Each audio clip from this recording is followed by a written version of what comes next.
नमस्कार दोस्तों, उत्तर प्रदेश पुलिस के इस बेहतरीन क्लास में आप सभी का स्वागत है।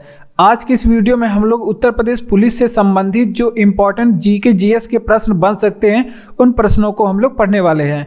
और इस वीडियो में इन प्रश्नों से संबंधित जितने भी प्रश्न बनेंगे उन प्रश्नों को पढ़ने वाले हैं। और ये सारे प्रश्न आपके उत्तर प्रदेश पुलिस के प्रैक्टिस सेट से लिए गए हैं और इन प्रश्नों का level Uttar Pradesh police exam के लेवल का है। तो चलिए हम लोग अपना क्लास जो है शुरू करते हैं। तो पहला प्रश्न कह रहा है कि उत्तर प्रदेश के वर्तमान समय राज्यपाल कौन है।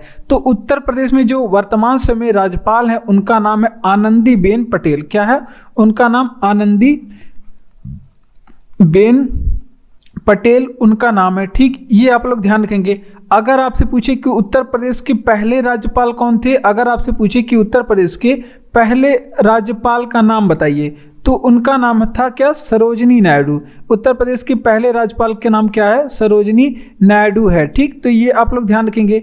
अगर आपसे पूछे कि उत्तर प्रदेश के पहले महिला राज्यपाल का नाम बताइए, अगर आपसे पूछे कि उत्तर प्रदेश की पहली महिला राज्यपाल का नाम बताइए, तो उत्तर प्रदेश की जो पहली महिला राज्यपाल हैं, उत्तर प्रदेश की पहली महिला राज्यपाल अगर आपसे पूछ ले तो उनका भी क्या नाम है? उनका भी नाम है सरोजिनी नायडू। उनका नाम है सरोजिनी नायडू, क्योंकि उत्तर प्रदेश की पहली राज्यपाल ये बनी थी और उत्तर प्रदेश की पहली महिला राज्यपाल यही सरोजिनी नायडू ही बनी थी।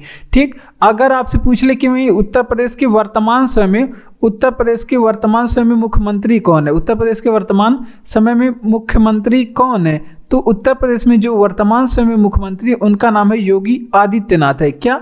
योगी आदित्यनाथ है। तो ये आप लोग जानते होंगे, बुलडोजर बाबा भी इनको प्यार से लोग बुलाते हैं आजकल।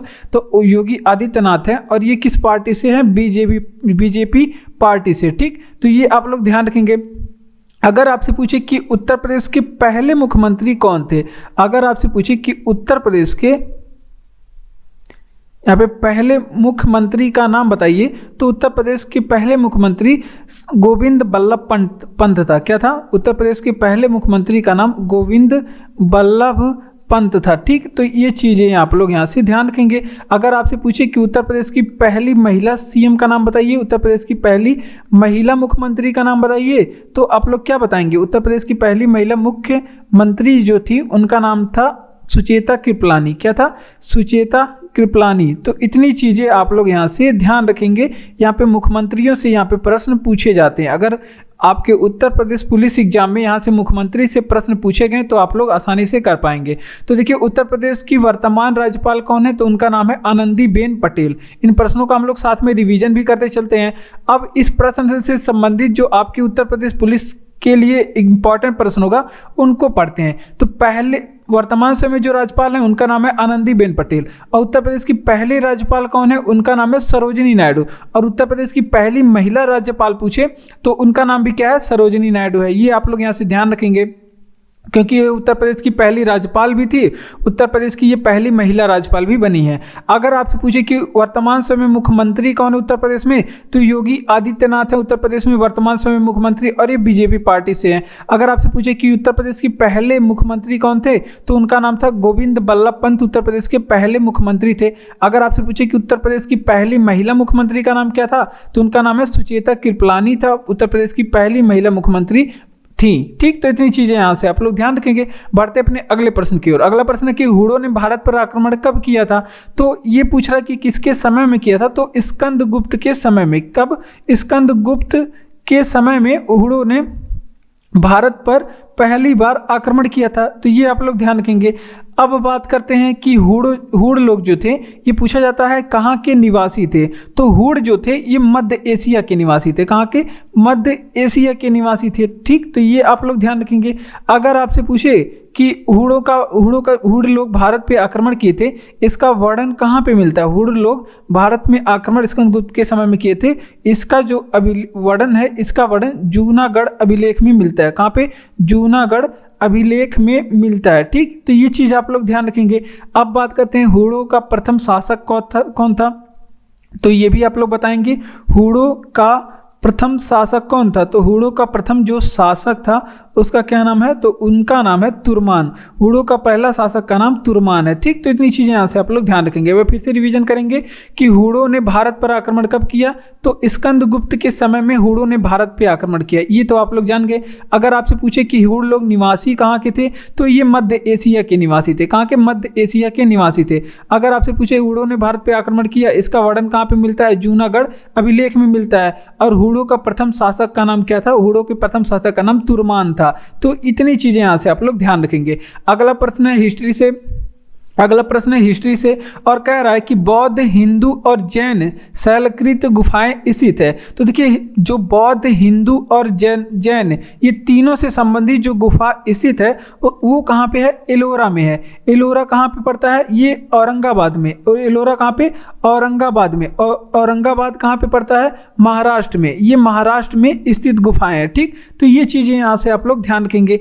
अब बात करते हैं अगर आपसे कुछ मंदिरों के बारे में, जैसे कहीं आपसे पूछ ले कि कैलाशनाथ मंदिर कहाँ पे है, कैलाशनाथ मंदिर, तो कैलाशनाथ मंदिर के बारे में आप लोग ध्यान रखेंगे। ये भारत का सबसे बड़ा गुफा मंदिर है। ये भारत का सबसे बड़ा कैसा मंदिर है, सबसे बड़ा गुफा मंदिर है। कौन सा, कैलाशनाथ मंदिर। ठीक, तो ये चीज आप लोग ध्यान रखेंगे, ये भारत का सबसे बड़ा गुफा मंदिर है। अब बात करते हैं कैलाशनाथ मंदिर के बारे में, तो निर्माण किसने करवाया था, ये पूछा जा सकता है। तो निर्माण इसका कृष्ण प्रथम ने करवाया था। कृष्ण प्रथम ने इसका निर्माण करवाया था। और ये कौन से शासक थे, तो ये राष्ट्रकूट शासक थे। कृष्ण प्रथम कैसे शासक थे, ये राष्ट्रकूट शासक थे। तो इतनी चीजें यहाँ से आप लोग ध्यान रखेंगे, राष्ट्रकूट शासक कृष्ण प्रथम ने इसका निर्माण करवाया था। अब एक और मंदिर फेमस है, कांची का कैलाश मंदिर। यहाँ पे दोनों अंतर है, कांची में एक स्थित है और एक औरंगाबाद महाराष्ट्र में स्थित है। तो देखिए, कैलाश मंदिर, कांची का जो कैलाश मंदिर है, इसका निर्माण किसने करवाया था, नरसिंह वर्मन प्रथम ने करवाया था। किसने, कांची का जो कैलाश मंदिर है, इसका निर्माण अगर आपसे पूछ ले तो इसका निर्माण कराने वाले नरसिंह वर्मन सेकंड है। कौन, नरसिंह वर्मन सेकंड है। ठीक, तो ये चीज आप लोग ध्यान रखेंगे, आपके उत्तर प्रदेश पुलिस में और एग्जाम के लिए इंपॉर्टेंट है। और नरसिंह वर्मन सेकंड की अगर आपसे पूछ ले कि उपाधि क्या थी, तो इनकी जो उपाधि थी, जो कि एग्जाम में पूछा जा सकता है, राज सिंह थी। क्या है, राज सिंह इनकी उपाधि थी। ठीक, और ये जो मंदिर है, ये कांची का कैलाशनाथ मंदिर, ये तमिलनाडु में स्थित। कहाँ पे, तमिलनाडु में स्थित है। इतनी चीजें यहाँ से आप लोग ध्यान रखेंगे। वो फिर से रिवीजन करेंगे। तो देखिए, बौद्ध, हिंदू और जैन शैलकृत गुफाएं कहाँ पे स्थित है, तो ये एलोरा महाराष्ट्र में स्थित है। कहाँ पे, एलोरा औरंगाबाद महाराष्ट्र में स्थित है। अब बात करते हैं कैलाशनाथ मंदिर कहाँ पे स्थित है। तो कैलाशनाथ मंदिर के बारे में जो इंपॉर्टेंट प्रश्न है, ये भारत का सबसे बड़ा गुफा मंदिर, ये भी पूछ सकता है कि भारत का सबसे बड़ा गुफा मंदिर तो कैलाशनाथ मंदिर है। कैलाशनाथ मंदिर का निर्माण राष्ट्रकूट शासक कृष्ण प्रथम ने करवाया था। कौन, राष्ट्रकूट शासक कृष्ण प्रथम ने इसका निर्माण करवाया था। अगला प्रश्न है कि कांची का कैलाश मंदिर कहाँ पे स्थित है, तो कांची का जो कैलाश मंदिर है, इसका निर्माण नरसिंह वर्मन सेकंड ने करवाया था। और ये जो मंदिर है, ये स्थित है तमिलनाडु में। और नरसिंह वर्मन सेकंड की उपाधि राज सिंह की थी। क्या उपाधि है इनकी, राज सिंह की उपाधि थी। ठीक, इतनी चीजें आप लोग यहाँ पे ध्यान रखेंगे। अगर आपको वीडियो अच्छा लग रहा हो तो वीडियो को लाइक करिए, चैनल को सब्सक्राइब करके हमारे साथ जुड़ जाइए इसी तरह के और वीडियो पाने के लिए। और अपने उत्तर प्रदेश पुलिस एग्जाम को बेहतरीन बनाने के लिए हमारे साथ आप लोग जुड़िए। ठीक, और इस वीडियो को अपने दोस्तों तक शेयर करिए ताकि वो भी इस वीडियो का फायदा उठा सके। ठीक, बढ़ते हैं अपने अगले प्रश्न की ओर। अगला प्रश्न है जो कि इतिहास से ही संबंधित है। कह रहा है कि नटराज की प्रसिद्ध कांस्य मूर्ति एक उत्कृष्ट उदाहरण है। तो ये चोल कला का उदाहरण है। किसका, चोल कला का। और ये जो प्रश्न है, ये यूपी पुलिस एग्जाम के प्रैक्टिस सेट से लिया गया है। चोल कला का ये उदाहरण है। ठीक, तो यहाँ पे ये आप लोग ध्यान रखेंगे। अगर आपसे पूछे कि नटराज की प्रसिद्ध जो कांस्य मूर्ति है, नटराज की जो प्रसिद्ध कांस्य मूर्ति है, ये स्थित कहाँ पे है, तो ये भी प्रश्न पूछ सकता है कि ये स्थित कहाँ पे है। तो ये जो मंदिर है, ये चिदम्बरम तमिलनाडु में स्थित है। कहाँ पे, चिदम्बरम तमिलनाडु में स्थित है। ठीक, तो ये आप लोग ध्यान रखेंगे, कहाँ पे, चिदम्बरम तमिलनाडु में स्थित मंदिर है। ठीक, तो यहाँ पे आप लोग ध्यान रखेंगे। और ये नटराज की जो कांस्य मूर्ति है, ये किस भगवान की मूर्ति है, तो ये भगवान शिव की मूर्ति है। किसकी, भगवान शिव की मूर्ति है। ये भी आप लोग ध्यान रखेंगे।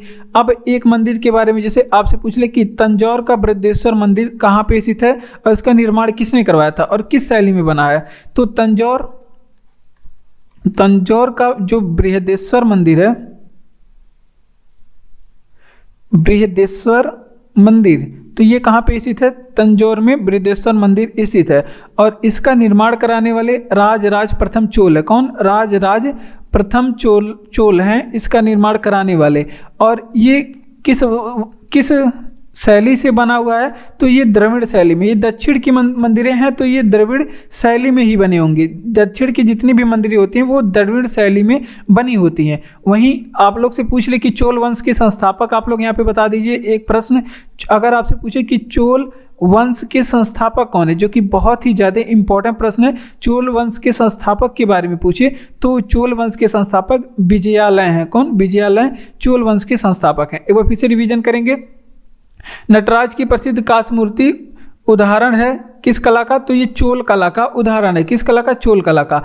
अब नटराज की जो कांस्य मूर्ति है ये स्थित कहाँ पे? चिदम्बरम में स्थित है। और चिदम्बरम कहाँ पे? तमिलनाडु में स्थित है। ठीक, तमिलनाडु चिदम्बरम में स्थित है। और ये भगवान शिव की मंदिर है। तंजौर का जो बृहदेश्वर मंदिर है इसके बारे में हमने कई बार आप लोग को बताया है। ये इसका निर्माण राजराज प्रथम चोल ने करवाया है। और ये द्रविड़ शैली की मंदिर है। चोल वंश के संस्थापक की बात करें तो विजयालय हैं चोल वंश के संस्थापक। ठीक, इतनी चीजें यहाँ से आप लोग ध्यान रखेंगे। अगला प्रश्न फिर हिस्ट्री से संबंधित है। सवाई राजा जयसिंह ने कहाँ वेधशाला बनवाई? तो सवाई राजा जयसिंह ने कुछ जगहों पे वेधशाला बनवाई तो ये पूछा जाता है। और ये जयपुर में वेधशाला बनवाए थे। और जयपुर वाला जो है ये सबसे बड़ा इनका वेधशाला था, जयपुर में बनवाए थे। आप लोग ध्यान रखेंगे दिल्ली में ही इन्होंने वेधशाला बनवाए थे, मथुरा में बनवाए थे, उसके बाद आपके वाराणसी में बनवाए थे, वाराणसी में, मथुरा में, वाराणसी में, और एक आपका आप लोग उज्जैन में आप लोग ध्यान रखेंगे यहाँ पे ये उज्जैन में ये वेधशाला बनवाए। और इन वेधशालाओं को क्या कहा जाता है? इन सारे वेधशालाओं को किस नाम से जानते हैं? तो इन्हें कहा जाता है जंतर मंतर। क्या? इन्हें जंतर मंतर कह के भी संबोधित किया जाता है। क्या कहा जाता है इन्हें? तो ये आप लोग ध्यान रखेंगे, इन्हें जंतर मंतर भी कहा जाता है, जंतर मंतर। ठीक, तो ये चीज़ें आप लोग यहाँ पे ध्यान रखेंगे। इसका निर्माण किसने करवाया था? सवाई राजा जयसिंह ने करवाया था। ये यूपी पुलिस के जो प्रैक्टिस सेट से लिया गया प्रश्न है। ठीक, अब बात करते हैं अगर आपसे पूछ ले कि जयपुर की स्थापना किसने की थी?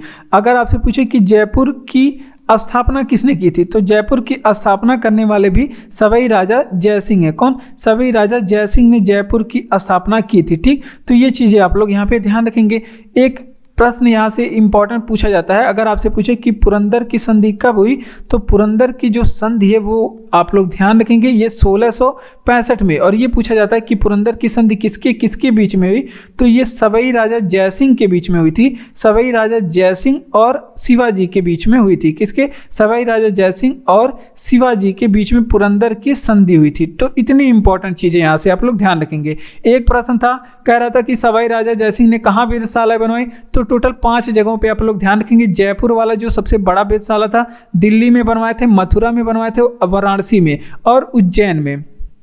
ठीक, तो जयपुर वाला वेधशाला कहाँ पे है? राजस्थान में, ये आप सभी जानते हैं। उज्जैन कहाँ पे पड़ता है? मध्य प्रदेश में। और जो मथुरा और वाराणसी का है ये उत्तर प्रदेश में स्थित वेधशाला है। और इन्हें क्या कहा जाता है? इन्हें जंतर मंतर भी कहा जाता है। जयपुर की स्थापना पूछे तो सवाई राजा जयसिंह ने किया था। और जयपुर को ही क्या कहा जाता है? इसे गुलाबी शहर के नाम से भी जाना जाता है। जयपुर को क्या कहते हैं? गुलाबी शहर के नाम से भी जाना जाता है। ठीक, ये भी आप लोग ध्यान रखेंगे। पुरंदर की संधि किसके बीच में? तो पुरंदर की संधि 1665 में हुई थी। कब? 1665 में जयसिंह और शिवाजी के मध्य हुई थी। अगला प्रश्न है कि भारत में सर्वाधिक विदेशी मुद्रा कहाँ से मिलता है? तो ये जो प्रश्न है आपका ये है आपका सर्वाधिक विदेशी मुद्रा कहाँ से मिलता है? तो ये आपका जाएगा किसमें? ये आपका इकोनॉमी में जाएगा। किसका? ये राज्य अर्थव्यवस्था का प्रश्न है कि सर्वाधिक विदेशी मुद्रा कहाँ से प्राप्त होता है। तो भारत में सर्वाधिक विदेशी मुद्रा ये वस्त्र उद्योग से प्राप्त होता है। कहाँ से? वस्त्र उद्योग से प्राप्त होता है। ठीक, और अगर आपसे पूछे कि वाणिज्यिक और उद्योग मंत्री कौन है भारत में? अगर आपसे पूछे कि वाणिज्यिक और उद्योग मंत्री भारत में कौन है? वाणिज्य एंड उद्योग मंत्री भारत में कौन है? तो वाणिज्य और उद्योग मंत्री पीयूष गोयल हैं। कौन? पीयूष गोयल हैं। पहले रेल मंत्री थे, अभी इन्हें उद्योग और वाणिज्य मंत्री बना दिया गया है। ये आप लोग ध्यान रखेंगे। अगर आपसे पूछे कि भारत में विदेशी मुद्रा का व्यय किस चीज़ पे होता है? अगर आपसे पूछे कि विदेशी मुद्रा का व्यय किस चीज़ पे होता है तो भारत पेट्रोलियम आयात करने में सबसे ज़्यादा विदेशी मुद्रा का व्यय करता है? किसमें? पेट्रोलियम आयात में भारत सबसे ज़्यादा विदेशी मुद्रा का व्यय करता है। अगर आपसे पूछे कि शोधनी समिति का संबंध किससे है? शोधनी समिति का संबंध किससे है? तो शोधनी समिति का संबंध है ये विदेशी मुद्रा भंडार बाजार से। किससे संबंध है? शोधनी समिति का संबंध विदेशी मुद्रा बाजार से इसका संबंध है, विदेशी मुद्रा बाजार से संबंधित है शोधनी समिति का। ठीक, इतनी चीजें यहाँ से आप लोग ध्यान रखेंगे। एक बार फिर से रिवीजन करेंगे। भारत को सर्वाधिक विदेशी मुद्रा कहाँ से मिलता है? तो भारत में सर्वाधिक विदेशी मुद्रा वस्त्र उद्योग से मिलता है। किससे? वस्त्र उद्योग से। वाणिज्यिक और उद्योग मंत्री भारत में कौन है? तो पीयूष गोयल है। वाणिज्यिक और उद्योग मंत्री भारत में कौन है? पीयूष गोयल है। विदेशी मुद्रा का व्यय किसमें किया जाता है? तो भारत में सबसे ज़्यादा विदेशी मुद्रा का व्यय पेट्रोलियम के आयात पे किया जाता है, पेट्रोलियम खरीदने पे। शोधनी समिति का संबंध किससे है? तो शोधनी समिति का संबंध विदेशी मुद्रा बाजार से है, शोधनी समिति का संबंध। इतनी चीज़ें यहाँ से आप लोग ध्यान रखेंगे। बढ़ते हैं अपने अगले प्रश्न की ओर। और अगला प्रश्न हमारा कह रहा है कि अगला प्रश्न हमारा हिस्ट्री से संबंधित है। कह रहा है कि किस ने कुतुब मीनार के निर्माण में योगदान दिया? कुतुब मीनार का निर्माण हमारे लिए बहुत ही ज़्यादा इंपॉर्टेंट है और ये यहाँ से प्रश्न एग्जाम में पूछे जाते हैं। अगर आपसे पूछे कि कुतुब मीनार का निर्माण शुरू किसने किया था, अगर आपसे पूछे कि कुतुब मीनार का निर्माण शुरू किसने किया था, तो कुतुबुद्दीन ऐबक ने कुतुब मीनार का निर्माण शुरू किया था। किसने? कुतुबुद्दीन ऐबक ने कुतुब मीनार का निर्माण शुरू किया था। अगर आपसे पूछे कि कुतुब मीनार का निर्माण पूरा किसने किया था, कुतुब मीनार का निर्माण पूरा किसने किया था, तो इल्तुतमिश ने पूरा किया था। कुतुब मीनार के निर्माण को इल्तुतमिश ने पूरा किया था। अगर आपसे पूछे कि कुतुब मीनार का चौथा मंजिला किसने बनवाया था, चौथा मंजिला किसने बनवाया था, तो कुतुब मीनार के जो चौथा मंजिला का निर्माण जो है वो करवाए थे फिरोज शाह तुगलक। किसने? कौन करवाए थे? फिरोज शाह तुगलक ने कुतुब मीनार के चौथे मंजिलों का निर्माण करवाया था। फिरोज शाह तुगलक ने चौथे मंजिल का निर्माण करवाया था।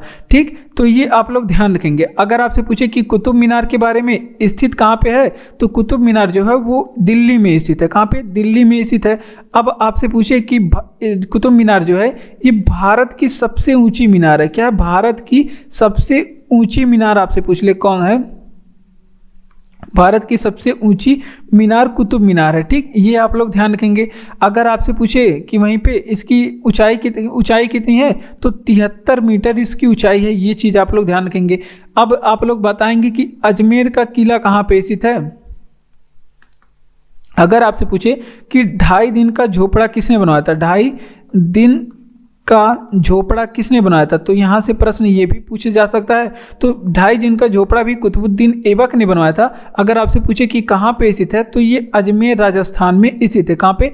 अजमेर राजस्थान में स्थित है 2.5 दिन का झोपड़ा। तो इतनी चीज़ें यहाँ पे आप लोग ध्यान रखेंगे। किसने कुतुब मीनार के निर्माण में योगदान दिया, तो कुतुब मीनार का निर्माण जो शुरू किया था कुतुबुद्दीन ऐबक ने, लेकिन ये इसको पूरा नहीं बनवा पाता है, तो ये 1210 में इसकी मृत्यु हो जाती है। 1210 में फिर इसका निर्माण पूरा कौन करवाता है?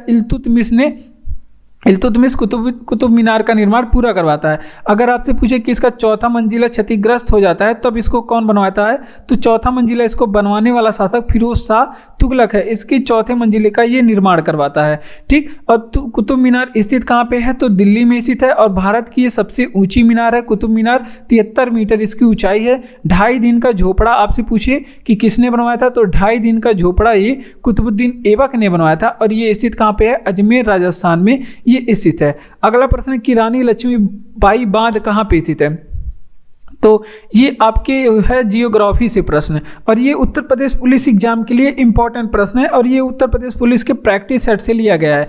तो जो रानी लक्ष्मीबाई बांध है वो बेतवा नदी पे स्थित है। कहाँ पे? बेतवा नदी पे स्थित है रानी लक्ष्मीबाई बांध।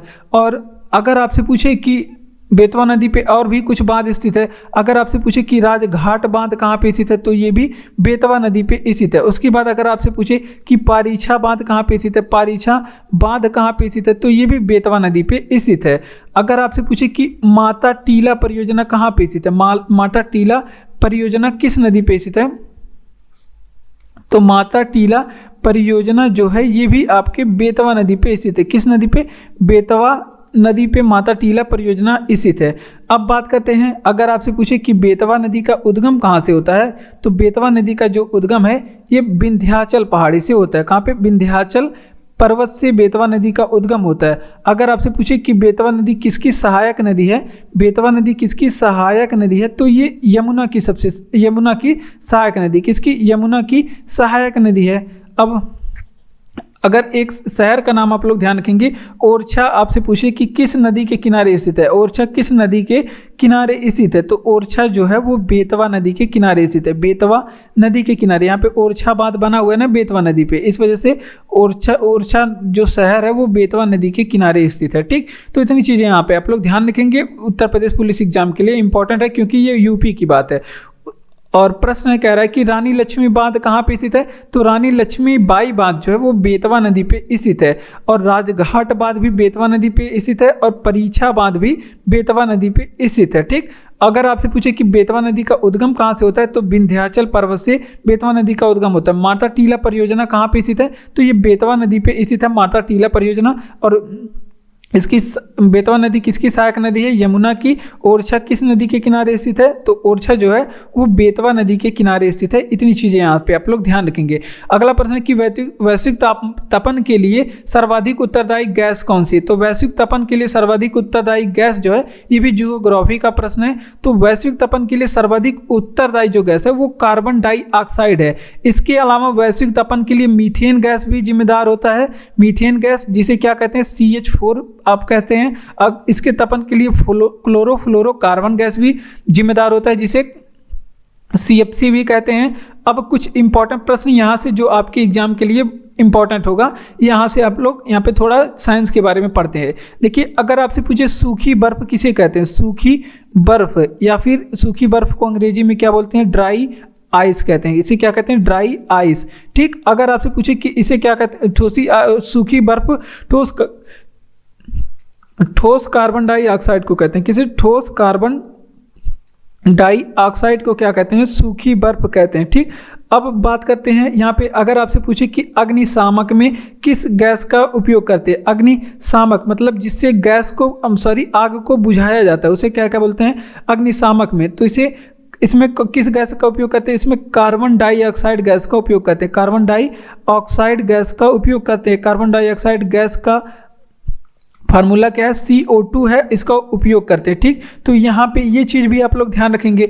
अगर आपसे पूछे कि CNG में कौन सी गैस होती है, CNG में कौन सी गैस होती है, या फिर आपसे पूछे कि बायोगैस में कौन सी गैस होती है, बायो जो गैस होती है उसमें कौन सी गैस होती है, तो CNG में या फिर बायोगैस में इसमें मीथेन गैस होती है। कौन सी, मीथेन गैस होती है। मीथेन का फार्मूला हमने अभी बताया, CH4 होता है। ठीक, तो इतनी चीज़ें यहाँ से आप लोग ध्यान रखेंगे। अगला प्रश्न है कि वैश्विक तपन के लिए सर्वाधिक उत्तरदायी गैस कौन सा है, तो कार्बन डाइऑक्साइड सर्वाधिक उत्तरदायी है। यहाँ पे सर्वाधिक उत्तरदायी की बात करें तो सर्वाधिक उत्तरदायी कार्बन डाइऑक्साइड है। इसके अलावा मीथेन गैस भी इसमें जिम्मेदार होता है, क्लोरोफ्लोरोकार्बन भी जिम्मेदार होता है। ठीक, सूखी बर्फ जिसे ड्राई आइस भी बोलते हैं, और ये जो होता है वो ठोस कार्बन डाइऑक्साइड होता है। सूखी बर्फ ये आपके एग्जाम के लिए इंपॉर्टेंट है, ये एग्जाम में पूछा गया प्रश्न है।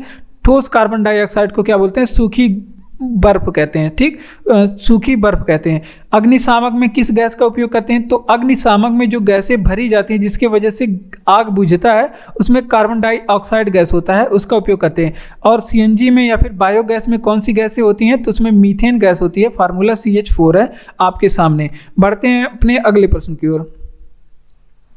अगला प्रश्न है कि भारत का कौन सा राज्य सर्वाधिक नगरीकृत है, तो ये इंपॉर्टेंट प्रश्न है आपके एग्जाम के लिए, और गोवा से हर एग्जाम में प्रश्न पूछा जाता है। गोवा बहुत ही ज़्यादा इंपॉर्टेंट है आपके एग्जाम के लिए। अगर अब गोवा से इंपॉर्टेंट प्रश्न पूछते हैं, ठीक, तो ये सर्वाधिक नगरीकृत राज्य कौन सा है, तो वो आपका थोड़ा स्टैटिक में आ जाएगा, स्टैटिक में। लेकिन अब यहाँ से इंपॉर्टेंट हिस्ट्री के प्रश्न पूछते हैं। जैसे आपसे पूछे कि गोवा आज़ाद कब हुआ था, गोवा आज़ाद आधुनिक इतिहास से पूछेंगे तो गोवा आपसे पूछेंगे कि गोवा आज़ाद कब हुआ था, तो गोवा जो है वो 9 दिसंबर 1961 को आज़ाद हुआ था। कब, 9 दिसंबर 1961 को। और गोवा किस ऑपरेशन के तहत आज़ाद हुआ था, तो गोवा आज़ाद करने के लिए ऑपरेशन विजय चलाया गया था। कौन सा ऑपरेशन, ऑपरेशन विजय के द्वारा ये आज़ाद हुआ था। और इसी दिन क्या मनाते हैं, 19 दिसंबर के दिन गोवा वाले गोवा मुक्ति दिवस मनाते हैं। क्या मनाते हैं, गोवा मुक्ति दिवस मनाते हैं। ठीक, तो ये चीज़ें आप लोग ध्यान रखेंगे, गोवा मुक्ति दिवस इस दिन मनाते हैं। अगर आपसे पूछे कि गोवा पूर्ण राज्य कब बना, यहीं आपसे पूछ ले कि गोवा पूर्ण राज्य कब बना, तो गोवा पूर्ण राज्य बना था कब, ये बना था आपका 30 मई ये गोवा पूर्ण राज्य बना था, 30 मई 1987 को गोवा पूर्ण राज्य बना। ये चीज़ें आप लोग यहाँ पे ध्यान रखेंगे, डेट बहुत ही ज़्यादा इंपॉर्टेंट है। और 30 मई के दिन क्या मनाया जाता है गोवा में, तो 30 मई के दिन गोवा स्थापना दिवस मनाया जाता है। क्या गोवा स्थापना दिवस कब मनाते हैं? 30 मई के दिन मनाते हैं। अब गोवा में सबसे पहले कौन आए थे? गोवा में सबसे पहले आए थे पुर्तगाली। सबसे पहले गोवा में कौन लोग आए थे? तो यहाँ पे सबसे पहले आए थे पुर्तगाली लोग। पुर्तगाली लोग गोवा में कब आए थे? तो 1510 में आए थे। कब? 1510 में ही गोवा पे अधिकार कर लिए थे पुर्तगाली। और गोवा से आपसे पूछ ले कि सबसे लास्ट में कौन लोग गए थे? सबसे लास्ट में कौन लोग गए थे? तो सबसे लास्ट में जाने वाले भी कौन है? पुर्तगाली। कौन? पुर्तगाली सबसे लास्ट में गोवा से गए थे। इतनी चीज़ें यहाँ पे आप लोग ध्यान रखेंगे। एक बार फिर से रिवीजन कर देंगे। भारत का कौन सा राज्य सर्वाधिक नगरीकृत है? तो भारत का सबसे नगरीकृत राज्य है गोवा। प्रति व्यक्ति आय भी गोवा में सबसे अधिक है। कैथेड्रल चर्च और मरमू गोवा बंदरगाह भी गोवा में स्थित है। गोवा आज़ाद कब हुआ था? तो 19 दिसंबर 1961 को गोवा आज़ाद हुआ था। और किस ऑपरेशन के द्वारा? तो ऑपरेशन विजय के द्वारा गोवा आज़ाद किया गया था। और 19 दिसंबर के दिन ही गोवा मुक्ति दिवस मनाते हैं। 19 दिसंबर के दिन गोवा मुक्ति दिवस मनाते हैं। और गोवा पूर्ण राज्य कब बना था? तो गोवा पूर्ण राज्य बना था 30 मई 1987 को। कब? 30 मई 1987 को। डेट इंपॉर्टेंट है। और इस दिन 30 मई के दिन गोवा स्थापना दिवस मनाया जाता है। गोवा में सबसे पहले आए थे पुर्तगाली लोग। कब आए थे? 1210 में। और गोवा को छोड़ के सबसे लास्ट में कौन लोग गए थे? पुर्तगाली लोग। कब गए थे? 1961 में गोवा छोड़ के गए थे। तो इतनी चीजें यहां से आप लोग ध्यान रखेंगे। तो अगला प्रश्न है, कौन ऊर्जा स्रोत पर्यावरण के लिए अनुकूल है? तो ये भी आपके जियोग्राफी से हो सकता है प्रश्न। तो कौन ऊर्जा का स्रोत? तो सौर ऊर्जा जो है वो सबसे ज़्यादा उपयोगी है। आपके सौर ऊर्जा सबसे ज़्यादा उपयोगी है आपके पर्यावरण स्रोत के लिए, पर्यावरण स्रोत के लिए अनुकूल है। ठीक, तो ये आप लोग यहाँ पे ध्यान रखेंगे। अगर आपसे पूछे कि सौर सेल का निर्माण कब हुआ था? सौर सेल का निर्माण कब हुआ था? तो सौर सेल का निर्माण के बारे में आप लोग ध्यान रखेंगे। तो ये इसका निर्माण 1873 को हुआ था। अगर आपसे पूछे कि इसमें कौन सी धातु उपयुक्त की जाती है, सौर सेल में कौन सी धातु उपयुक्त की जाती हैं, तो सौर सेल में सिलिकॉन और गैलियम का प्रयोग करके बनाया जाता है। सिलिकॉन और गैलियम का प्रयोग करके सौर सेल बनाया जाता है। जो सौर ऊर्जा पैनल लगा होता है उस सिलिकॉन और गैलियम से ही बनाया जाता है। ठीक, तो ये यहाँ पे एक प्रश्न और आप लोग ध्यान रखेंगे।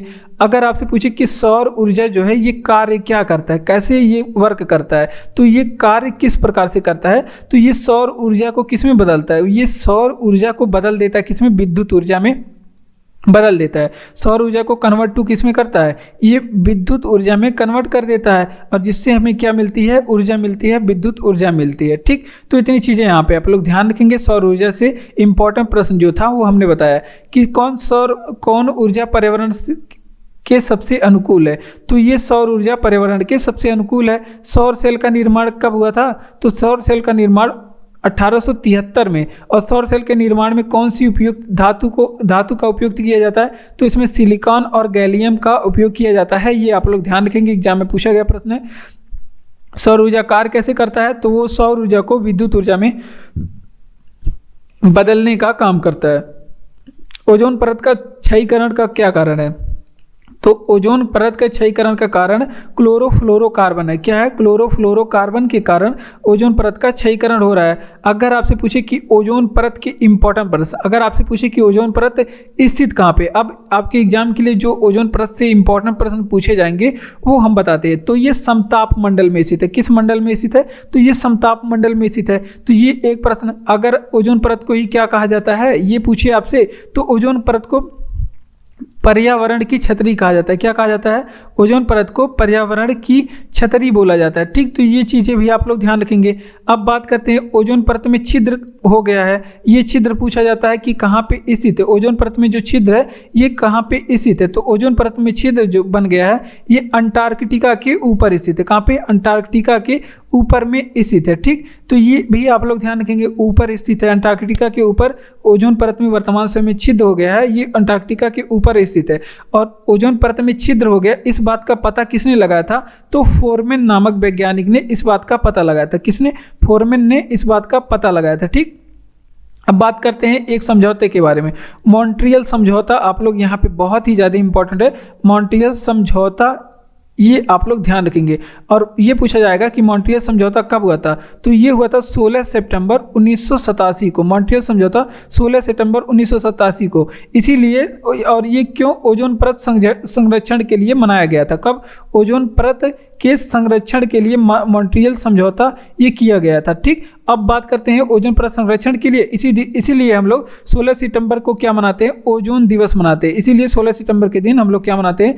ओजोन दिवस। तो ओजोन दिवस कब मनाते हैं? 16 सितंबर के दिन मनाते हैं। तो इसका रिवीजन करेंगे। ओजोन परत का क्षयीकरण का कारण क्लोरोफ्लोरोकार्बन है। क्या है? क्लोरोफ्लोरोकार्बन। और ये आपके उत्तर प्रदेश पुलिस एग्जाम के लिए बहुत ही इंपॉर्टेंट प्रश्न है। ओजोन परत से प्रश्न पूछे जाते हैं। और ये ओजोन परत कहाँ पे स्थित है? समताप मंडल में स्थित है, वायुमंडल के समताप मंडल में। और ओजोन परत को क्या कहा जाता है? इसे पर्यावरण की छतरी कहा जाता है। पर्यावरण की छतरी, क्योंकि ये रक्षा करता है हमारे जो अवरक्त किरण इंफ्रारेड तरंगों से, ये हमारा रक्षा करता है। और ये ओजोन परत में वर्तमान समय में छिद्र हो गया है। ये छिद्र स्थित है अंटार्कटिका के ऊपर, और इस छिद्र का पता फोरमैन ने लगाया था। अब मॉन्ट्रियल समझौता कब हुआ था? तो मॉन्ट्रियल समझौता ये जो है 16 सितंबर 1987 को हुआ था मॉन्ट्रियल समझौता। और मॉन्ट्रियल समझौता ओजोन परत संरक्षण के लिए किया गया था। किसके? ओजोन परत के संरक्षण के लिए किया गया था मॉन्ट्रियल समझौता। इसी दिन हम लोग ओजोन संरक्षण दिवस मनाते हैं। बढ़ते हैं अपने अगले प्रश्न की ओर। अगला प्रश्न है कि हाइड्रोजन, हीलियम तथा मीथेन प्रमुख गैसें जो क्रमशः विद्यमान है। तो ये जियोग्राफी से प्रश्न है, और ये पूछ रहा है कि किस ग्रहों पे विद्यमान है। तो ये यूरेनस, नेपच्यून और प्लूटो को आप लोग ध्यान रखेंगे। यूरेनस, नेपच्यून या फिर अरुण, वरुण और प्लूटो पे ये विद्यमान है। अरुण, वरुण और फिर कहाँ, किस पे? प्लूटो पे विद्यमान है। ठीक, तो ये गैसें अरुण, वरुण और प्लूटो पे विद्यमान है। ये चीज़ें आप लोग ध्यान रखेंगे। अब कुछ ग्रहों के बारे में हम लोग देख लेते हैं। तो देखिए, अरुण ग्रह है जिसे क्या बोलते हैं? इसे यूरेनस बोलते हैं। क्या बोलते हैं? अरुण ग्रह को यूरेनस भी कहा जाता है। अब अरुण ग्रह जो है वो जो है सौरमंडल का तीसरा सबसे बड़ा ग्रह है। कौन-सा ग्रह है? तीसरा सबसे बड़ा ग्रह है। ये आप लोग ध्यान रखेंगे। अरुण ग्रह सौरमंडल का तीसरा ग्रह, सबसे बड़ा ग्रह है। और वरुण ग्रह को क्या कहा जाता है? वरुण ग्रह को नेपच्यून कहा जाता है। क्या कहा जाता है? नेपच्यून कहा जाता है वरुण ग्रह को। वरुण ग्रह को नेपच्यून कहा जाता है। अब इसके बारे में इंपॉर्टेंट प्रश्न ध्यान रखेंगे। तो सबसे पहले ये आप लोग ध्यान रखेंगे, दो ग्रह ऐसे हैं सौरमंडल में। एक तो आपका अरुण ग्रह हो गया, दो ग्रह, एक अरुण ग्रह हो गया और एक आपका शुक्र ग्रह हो गया। अरुण और शुक्र, इन दोनों का जो घूर्णन है, अरुण ग्रह और शुक्र ग्रहों का जो घूर्णन है, ये पूर्व से पश्चिम दिशा की ओर होता है। पूर्व से पश्चिम दिशा की ओर होता है। और बाकी सौरमंडल के जितने भी ग्रह हैं वो पश्चिम से पूर्व दिशा की ओर घूमते हैं।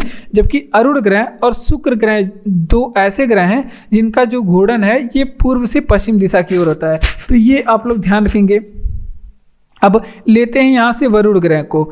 वरुण ग्रह को लेते हैं, जिसे क्या बोला जाता है? नेपच्यून भी बोला जाता है। वरुण ग्रह को नेपच्यून भी बोला जाता है। अब इससे इंपॉर्टेंट प्रश्न क्या बन सकते हैं? तो देखिए, वरुण ग्रह है ये सौरमंडल का चौथा सबसे बड़ा ग्रह है।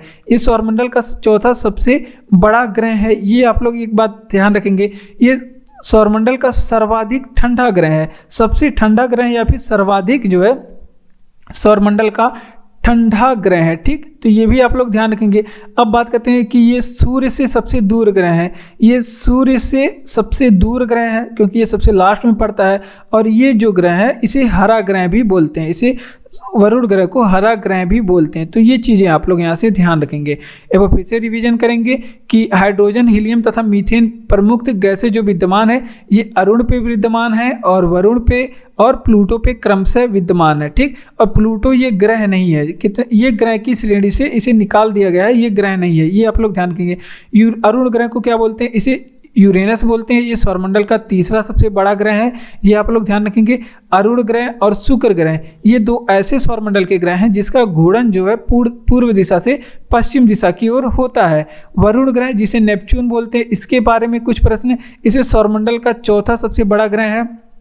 और ये सौरमंडल का सबसे ठंडा ग्रह है, और ये सौरमंडल में सूर्य से सबसे दूर ग्रह है, और इसे हरा ग्रह भी बोला जाता है। तो इतने प्रश्न आप लोग यहाँ से ध्यान रखेंगे। डेसिबल किसकी इकाई है, तो ये साइंस से प्रश्न है कि डेसिबल किसकी इकाई है। और ये उत्तर प्रदेश पुलिस एग्जाम के लिए यहाँ से जितने भी इंपॉर्टेंट प्रश्न बन सकते हैं ध्वनि से, वो हम लोग देखते हैं। ध्वनि जो है, डेसिबल जो है, ये ध्वनि की इकाई है। किसकी? ध्वनि की इकाई है, ये आप लोग ध्यान रखेंगे। अब बात करते हैं ध्वनि का वेग कुछ जगहों पे, जैसे ध्वनि का वेग यहाँ पे देख लेते हैं। तो ध्वनि का वेग यहाँ पे देख लेते हैं। अगर आपसे पूछे कि ध्वनि का वेग हवा में कितना होता है, तो ध्वनि का वेग हवा में ये 332 मीटर प्रति सेकंड होता है। कितना? 332 मीटर प्रति सेकंड। अब बात करते हैं, अगर आपसे पूछे कि ध्वनि का वेग सर्वाधिक किस जगह पे होता है, ध्वनि का वेग सर्वाधिक किस जगह पे होता है, तो ध्वनि का वेग जो है सर्वाधिक होता है ठोस में। कहाँ पे? ठोस में सर्वाधिक होता है। अगर आपसे पूछे कि ध्वनि का वेग धीमी कहाँ पे होता है, ध्वनि का वेग धीमी कहाँ पे होता है, तो ये होता है हवा में ध्वनि का वेग धीमी होता है। अगर आपसे पूछे कि ध्वनि का वेग बिल्कुल नहीं होता है, यानी कि शून्य कहाँ पे होता है, तो ध्वनि का वेग निर्वात में शून्य होता है। कहाँ पे? निर्वात में। ध्वनि तरंगों की प्रकृति कैसी होती है, तो ध्वनि तरंगों की प्रकृति अनुदैर्ध्य होती है। कैसी? अनुदैर्ध्य होती है ये तरंगे। अब बात करते हैं, ताप बढ़ाने पे ध्वनि के चाल में क्या प्रभाव पड़ेगा, ताप बढ़ाने पे ध्वनि के चाल पे क्या प्रभाव पड़ेगा, तो ताप यदि आप बढ़ाते हैं तो ध्वनि का चाल क्या हो जाएगा? बढ़ जाएगा। क्या हो जाएगा? बढ़ जाएगा। तो ये चीज़ें आप लोग ध्यान रखेंगे। अगर आप लोग क्या बोलते हैं, नमी बढ़ाते हैं तो क्या होगा? नमी बढ़ाने पे इसके चाल में क्या प्रभाव पड़ेगा, तो नमी बनाने पे ध्वनि का चाल क्या है? घट जाएगा। तो ये चीज़ें भी आप लोग ध्यान रखेंगे। फिर एक बार रिवीजन करेंगे कि देखिए डेसिबल किसकी इकाई है, तो ध्वनि की इकाई है डेसिबल। अब ध्वनि से संबंधित आपके उत्तर प्रदेश पुलिस एग्जाम के लिए जो इंपॉर्टेंट प्रश्न बनेंगे उन प्रश्नों को हम लोग पढ़ेंगे। ध्वनि की प्रकृति कैसी होती है, एग्जाम में पूछा गया प्रश्न है। अनुदैर्ध्य होती है, दो प्रकार की तरंगे, एक अनुदैर्ध्य होती है, एक अनुप्रस्थ। और ध्वनि कैसी होती है? अनुदैर्ध्य होती है। ध्वनि का वेग हवा में कितना होता है, तो 332 मीटर प्रति सेकंड ध्वनि का वेग हवा में होता है। ये इंपॉर्टेंट है, याद रखेंगे। अगर आपसे पूछे कि ध्वनि का वेग सर्वाधिक किस जगहों पे होता है, तो ठोस में सबसे ज़्यादा होता है, और ध्वनि का वेग थोड़ा धीमी होता है हवा में, और ध्वनि का वेग बिल्कुल शून्य कहाँ पे होता है? निर्वात में होता है। कहाँ पे? निर्वात में। अब ताप बढ़ाने पे ध्वनि के वेग में क्या प्रभाव पड़ेगा, तो ताप बढ़ाने पे ध्वनि का वेग जो है वो बढ़ जाएगा। क्या होगा? बढ़ जाएगा। अगर नमी बढ़ाते हैं तो क्या होगा? सघन हो जाएगा वायु, और ध्वनि का वेग क्या हो जाएगा? घट जाएगा। तो इतनी चीज़ें यहाँ पे आप लोग ध्यान रखेंगे। फटे दूध के उत्पादक में कौन सा अम्ल होता है, ये आप लोग जा सकते हैं, केमिस्ट्री का प्रश्न देख लेते हैं। और यहाँ पे साइंस से इंपॉर्टेंट जितने भी प्रश्न बन सकते हैं यहाँ पे हम लोग पढ़ने वाले हैं। साइंस से इंपॉर्टेंट प्रश्न बन सकते हैं जो हम लोग पढ़ने वाले हैं। तो दूध, फटे दूध में कैसा, तो लैक्टिक अम्ल होता है। फटे दूध में उत्पादों में किस तरह का अम्ल होता है? लैक्टिक अम्ल होता है। अब दूध के बारे में इंपॉर्टेंट प्रश्न आप लोग ध्यान रखेंगे। दूध के बारे में इंपॉर्टेंट प्रश्न, तो अगर आपसे पूछे कि दूध में कौन सा विटामिन नहीं होता है, तो आप लोग बताएंगे कि दूध में कौन सा विटामिन नहीं होता है, तो इसमें विटामिन सी नहीं होता है। कौन सा? विटामिन सी नहीं होता है। ठीक, ये आप लोग ध्यान रखेंगे। दूध में विटामिन सी नहीं होता है, ये आप लोग ध्यान रखेंगे। अगर आपसे पूछे कि दूध की शुद्धता का माप किस में करते हैं, तो दूध की शुद्धता की माप करने वाला यंत्र क्या है, तो दूध की शुद्धता का माप लैक्टोमीटर से करते हैं। किससे? लैक्टोमीटर से करते हैं। ठीक, ये आप लोग ध्यान रखेंगे। अगर आपसे पूछे कि दूध में कौन सी शर्करा होती है, तो दूध में कौन सी शर्करा होती है, तो इसमें लैक्टोज नामक शर्करा होती है। दूध में कौन सी शर्करा? लैक्टोज नामक शर्करा होती है। अगर आपसे पूछे कि दूध में कौन सी प्रोटीन पाया जाता है, तो दूध में प्रोटीन केसीन होता है। कौन सा? केसीन प्रोटीन दूध में पाया जाता है। ठीक, ये भी आप लोग ध्यान रखेंगे। अब बात करते हैं, अगर आपसे पूछे कि गाय का दूध हल्का पीला क्यों होता है, तो गाय का दूध हल्का पीला होने का कारण क्या है, तो ये भी एग्जाम में पूछा गया प्रश्न कई बार। तो हल्का पीला होता है क्योंकि इसमें कैरोटीन होता है। क्या होता है? कैरोटीन होता है। ठीक, ये चीज़ें आप लोग यहाँ पे ध्यान रखेंगे। गाय का दूध हल्का पीला होता है क्योंकि इसमें कैरोटीन होता है। ठीक, ये चीज़ आप लोग ध्यान रखेंगे। वो फिर से रिवीजन करेंगे सभी प्रश्नों को जो आपके साइंस से इंपॉर्टेंट प्रश्न है कि फटे दूध के उत्पादों में कैसा अम्ल होता है, तो उसमें लैक्टिक अम्ल होता है। आप लोग नोट करेंगे। अगर आपसे पूछे कि दूध के बारे में, तो विटामिन कौन सा नहीं होता दूध में, तो इसमें विटामिन सी नहीं होता। दूध में विटामिन सी नहीं होता। अगर आपसे पूछे कि दूध की शुद्धता का माप किसे करते हैं, तो कौन सा मीटर से दूध की शुद्धता का माप? लैक्टोमीटर से। और दूध में कौन सी शर्करा होती है, तो इसमें लैक्टोज नामक शर्करा होती है। दूध में कौन सा प्रोटीन होता है, तो इसमें केसीन प्रोटीन होता है। गाय का दूध हल्का पीला क्यों होता है, क्योंकि इसमें कैरोटीन की उपस्थिति होता है। गाय का दूध इसी वजह से हल्का पीला होता है। ठीक, बढ़ते हैं अपने अगले प्रश्न की ओर। तो इससे पहले हम बताना चाहते हैं, अगर आपको वीडियो अच्छा लग रहा हो तो चैनल को सब्सक्राइब करके वीडियो को लाइक करिए और अपने दोस्तों तक भी इस वीडियो को शेयर करिए। अगर कमेंट बॉक्स में कमेंट करके बताते हैं आप हमें कि ये वीडियो आपको कैसा लगा तो हमें बहुत ही अच्छा लगेगा। और PDF चैनल का लिंक आपको टेलीग्राम चैनल पे दिया गया है, तो डिस्क्रिप्शन में लिंक दिया गया है, आप टेलीग्राम चैनल पे जाके PDF इसका ले सकते हैं, पढ़ सकते हैं। ठीक, और ये सारे प्रश्न यहाँ पे हैं जो उत्तर प्रदेश पुलिस के प्रैक्टिस सेट से लिया गया है, जो आपके GS को मजबूत बनाने के लिए बहुत ही ज़्यादा हेल्पफुल होगा। एक प्रश्न से संबंधित आपको एक प्रश्न से संबंधित मुझे लग रहा है कि 10 से 12 प्रश्न बताए जा रहे हैं, जो आपके उत्तर प्रदेश एग्जाम की जो तैयारी है उसको बेहतरीन बनाएगा। ठीक, बढ़ते हैं अपने अगले प्रश्न की ओर।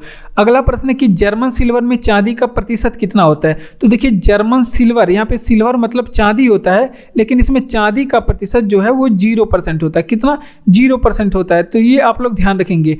अब आप लोग बताएंगे कि जर्मन सिल्वर में आखिर होता क्या है, आखिर इसमें होता क्या है जर्मन सिल्वर में। तो देखिए, इसमें तांबा होता है, तांबा।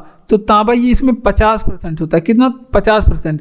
उसके बाद इसमें जस्ता होता है, जस्ता कुछ नहीं तो इसमें 35% जस्ता होता है, जस्ता इसमें 35%। और इसमें निकिल होता है। क्या होता है? निकिल। और निकिल इसमें कितना होता है? 15% निकिल होता है। तो इस तरह से बनाया जाता है जर्मन सिल्वर। तांबा को मिला करके, जस्ता को मिला करके और निकिल को मिला करके इसमें जर्मन सिल्वर बनता है। ठीक, अगर आपसे पूछे कि विद्युत का सुचालक कौन सा, विद्युत का सबसे अच्छा सुचालक कौन सा होता है, तो विद्युत का सुचालक के बारे में बात करें तो विद्युत का सुचालक चांदी होता है। चांदी सबसे अच्छा विद्युत का सुचालक होता है। और ये आप लोग ध्यान रखेंगे। अगर आपसे पूछे कि अब बात करते हैं फोटोग्राफी में किस चीज़ का प्रयोग, यहाँ पे साइंस से जितने भी इंपॉर्टेंट प्रश्न यहाँ पे बन सकते हैं आपके उत्तर प्रदेश पुलिस एग्जाम के लिए, उसको हम लोग पढ़ने वाले हैं। तो देखिए, तो अगर आपसे पूछे कि फोटोग्राफी में किस चीज़ का प्रयोग करते हैं, तो फोटोग्राफी में, जो कि ये एग्जाम में पूछा जाता है प्रश्न, ये एग्जामिनर का फेवरेट प्रश्न है फोटोग्राफी में, तो इसमें सिल्वर ब्रोमाइड का प्रयोग करते हैं। किसमें? सिल्वर ब्रोमाइड का प्रयोग करते हैं। ठीक, तो ये आप लोग ध्यान रखें कि इसमें सिल्वर ब्रोमाइड का प्रयोग करते हैं। अब बात करते हैं चांदी का कुछ अयस्क के बारे में बताइए। चांदी का अयस्क हमारे पास कौन कौन से हैं, तो चांदी के अयस्क के बारे में आप लोग ध्यान रखेंगे, यहाँ पे नोट करते हैं। तो रूबी सिल्वर है चांदी का अयस्क, रूबी सिल्वर, ये एग्जाम में पूछा गया प्रश्न है। और हॉर्न सिल्वर भी चांदी का अयस्क है। रूबी सिल्वर, हॉर्न सिल्वर, ये सभी चांदी के अयस्क हैं। ठीक, एक बार रिवीजन करते हैं। तो देखिए, जर्मन सिल्वर में चांदी का प्रतिशत 0%, 0 होता है। अगर आपसे पूछे कि तांबा कितना होता है, तो तांबा इसमें 50%, जस्ता कितना होता है, तो जस्ता इसमें 35%, और निकिल कितना होता है जर्मन सिल्वर में? 15%। विद्युत का सुचालक क्या होता है? चांदी विद्युत का और उष्मा का दोनों का सुचालक होता है, सबसे अच्छा चालक होता है। और फोटोग्राफी में किस चीज़ का प्रयोग करते हैं? सिल्वर ब्रोमाइड का प्रयोग करते हैं। चांदी का कुछ अयस्क हमारे पास हॉर्न सिल्वर और रूबी सिल्वर, ये चांदी के अयस्क हैं। इतनी चीज़ें यहाँ पे आप लोग ध्यान रखेंगे। अगला प्रश्न है, केसर का सबसे बड़ा उत्पादक राज्य। अब यहाँ पे उत्पादक से संबंधित जितने भी इंपॉर्टेंट प्रश्न आपके उत्तर प्रदेश पुलिस के लिए बनेंगे, उन प्रश्नों को भी हम लोग पढ़ेंगे उत्पादन से संबंधित। तो देखिए, केसर का सबसे अधिक उत्पादन करने वाला राज्य जम्मू कश्मीर है। कौन सा राज्य? जम्मू कश्मीर है। और यहाँ पे जियोग्राफी से प्रश्न बनता है कि कौन सा राज्य किस चीज़ का सर्वाधिक उत्पादन करता है। अगर आपसे पूछे कि वहीं पे जम्मू कश्मीर सेब का सर्वाधिक उत्पादन करता है, सेब का, एंड अखरोट का भी सबसे ज़्यादा उत्पादन करता है। अखरोट और सेब का सर्वाधिक उत्पादन करता है। ठीक, ये आप लोग ध्यान रखेंगे, सर्वाधिक उत्पादन ये अखरोट और सेब का भी करता है। ठीक, अगला प्रश्न है, अगर आपसे पूछे कि कौन सा राज्य है काली मिर्च का सबसे ज़्यादा उत्पादन करता है, काली मिर्च का सबसे ज़्यादा उत्पादन कौन सा राज्य करता है। इसके अलावा छोटी इलायची का सबसे ज़्यादा उत्पादन कौन सा राज्य करता है? छोटी इलायची और काली मिर्च, इसका सबसे ज़्यादा उत्पादन केरल करता है। केरल सर्वाधिक मसालों का उत्पादन करता है, इसीलिए केरल को क्या कहते हैं? मसालों का बगीचा कहते हैं। इसीलिए केरल को मसालों का बगीचा कह के संबोधित करते हैं। ठीक, ये आप लोग ध्यान रखेंगे। ठीक, अब बात करते हैं कि अगर आपसे पूछे कि वहीं पे काली मिर्च तो केरल में हो गई। अगर आपसे पूछे कि लाल मिर्च कहाँ के लिए प्रसिद्ध है, लाल मिर्च का सर्वाधिक उत्पादन कौन सा राज्य करता है, तो ये आप लोग बताएंगे कि तमिलनाडु करता है। लाल मिर्च का सर्वाधिक उत्पादन कौन सा राज्य? तमिलनाडु करता है। अब बात करते हैं कुछ चीज़ों के बारे में। जैसे आपसे पूछ ले कि जूट का सर्वाधिक उत्पादन कौन सा राज्य करता है, जूट का सर्वाधिक उत्पादन तो ये पश्चिम बंगाल करता है। जूट का सबसे ज़्यादा उत्पादन पश्चिम बंगाल, जिसे पटसन भी बोलते हैं, जूट को पटसन भी बोलते हैं। अब बात करते हैं जम्मू कश्मीर के बारे में, जम्मू कश्मीर के बारे में, क्योंकि यहाँ पे प्रश्न से इम्पोर्टेंट प्रश्न जो आपके एग्जाम के लिए हो सकता है उनको प्रश्न पढ़ने वाले हैं। तो जम्मू कश्मीर से क्या प्रश्न बनेगा, अगर आपसे पूछे कि सलाल परियोजना किस राज्य में है, तो सलाल परियोजना जम्मू कश्मीर में। अगर आपसे पूछे कि डल झील किस राज्य में है, तो भी जम्मू कश्मीर में। अगर आपसे पूछे कि वूलर झील किस राज्य में है, वूलर झील किस राज्य में है, तो जम्मू कश्मीर में। अगर आपसे पूछे कि मांडा जो कि सिंधु घाटी की सभ्यता का सबसे उत्तरी स्थल है, ये भी कहाँ पे है, तो ये सारे चीज़ कहाँ पे, जम्मू एंड कश्मीर में स्थित है। ठीक, तो इतनी चीज़ें यहाँ पे आप लोग ध्यान रखेंगे। केसर का सबसे ज़्यादा उत्पादन जम्मू कश्मीर में। सेब और अखरोट का सबसे ज़्यादा उत्पादन, तो ये भी आपके जम्मू कश्मीर करता है, सेब और अखरोट का सर्वाधिक उत्पादन। अगला प्रश्न है काली मिर्च का सबसे ज्यादा उत्पादन केरल। छोटी इलायची का सबसे ज्यादा उत्पादन कौन राज्य करता है, केरल करता है। ठीक, केरल मसालों का अधिक उत्पादन करता है, इसीलिए इसे केरल को मसालों का बगीचा कहा जाता है। लाल मिर्च का सबसे ज़्यादा उत्पादन तमिलनाडु करता है। अगर आपसे पूछे कि जूट का सबसे ज़्यादा उत्पादन पश्चिम बंगाल करता है।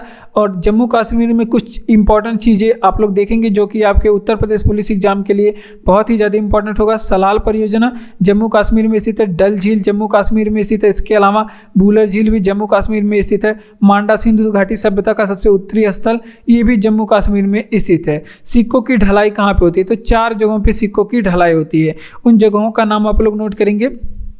तो देखिए, एक तो आपका मुंबई में होता है सिक्कों की ढलाई, एक आपका होता है कोलकाता में सिक्कों की ढलाई, कहाँ पे, कोलकाता। और एक आप लोग का उत्तर प्रदेश नोएडा में होता है, उत्तर प्रदेश नोएडा में होता है। और एक हैदराबाद में होता है। यहाँ पे इतनी जगहों पे सिक्का ढलाई का काम होता है। ठीक, 4 जगहों पे। अगर वहीं आपसे अब सिक्कों से संबंधित इंपॉर्टेंट प्रश्न जो आपके एग्जाम के लिए इंपॉर्टेंट होगा, अगर आपसे पूछे सिक्के जारी कौन करता है, भारत में सिक्के जारी कौन करता है, तो सिक्के जारी करने का काम ये वित्त मंत्रालय का है। किसका, वित्त मंत्रालय के द्वारा सिक्के जारी मंत्रालय के द्वारा सिक्के जारी किए जाते हैं। और भारत में अधिकतम कितने रुपए के सिक्के जारी किए जा सकते हैं, तो भारत में अधिकतम 1000 रुपये के सिक्के जारी किए जा सकते हैं। कितने, अधिकतम 1000 रुपये के सिक्के जारी किए जा सकते हैं। अभी हमने कल ही आपको बताया था कि सिक्कों में दशमलव पद्धति की शुरुआत कब हुई, सिक्कों की दशमलव प्रणाली की शुरुआत कब हुई, तो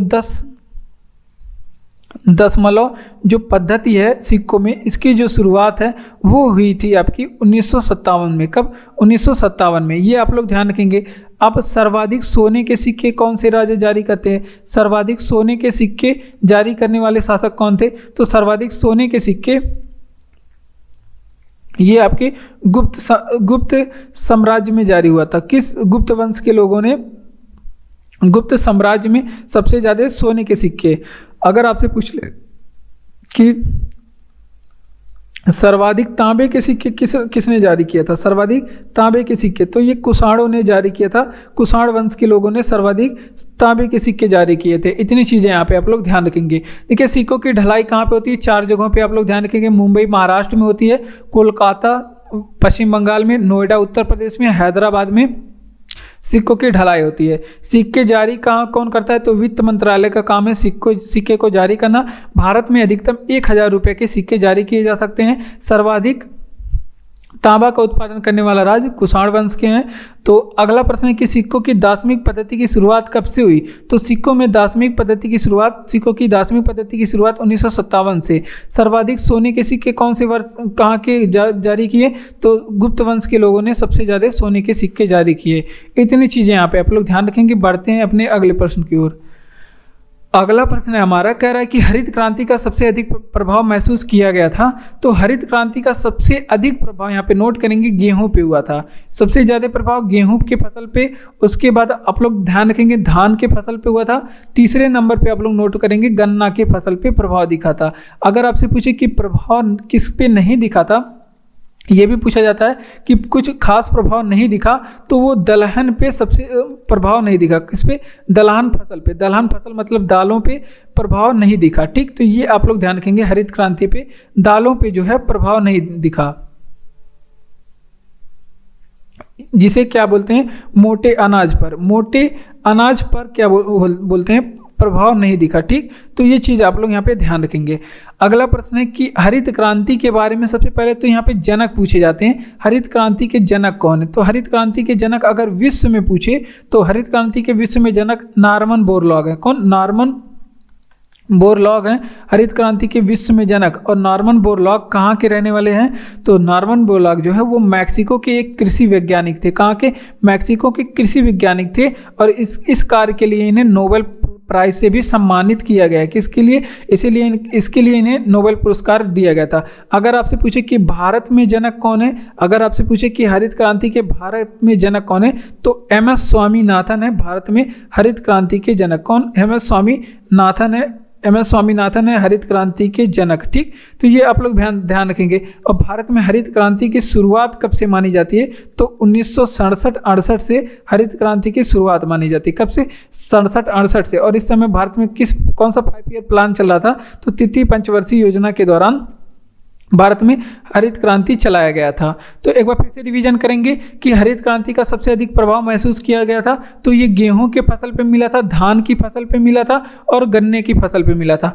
और हरित क्रांति का प्रभाव नहीं मिला था, किस पे पड़ा था? दलहन फसलों पे प्रभाव नहीं पड़ा था, या फिर कह सकते हैं मोटे अनाज पे हरित क्रांति का प्रभाव बिल्कुल भी नहीं पड़ा था। हरित क्रांति के जनक के बारे में बात करें, विश्व में हरित क्रांति के जनक नॉर्मन बोरलॉग को माना जाता है। किसे माना जाता है? नॉर्मन बोरलॉग को माना जाता है। और नॉर्मन बोरलॉग जो है वो मैक्सिको के कृषि वैज्ञानिक थे और इस काम के लिए इन्हें नोबेल प्राइज से भी सम्मानित किया गया था। भारत में हरित क्रांति के जनक MS स्वामीनाथन है। और भारत में हरित क्रांति की शुरुआत जो है 1967-68 से हुई और तीसरी पंचवर्षीय योजना में हरित क्रांति की शुरुआत हुई थी। नील नदी के किनारे विकसित सभ्यता है। तो नील नदी के किनारे जो है वो मिस्र की सभ्यता विकसित हुई थी। कौन सी सभ्यता?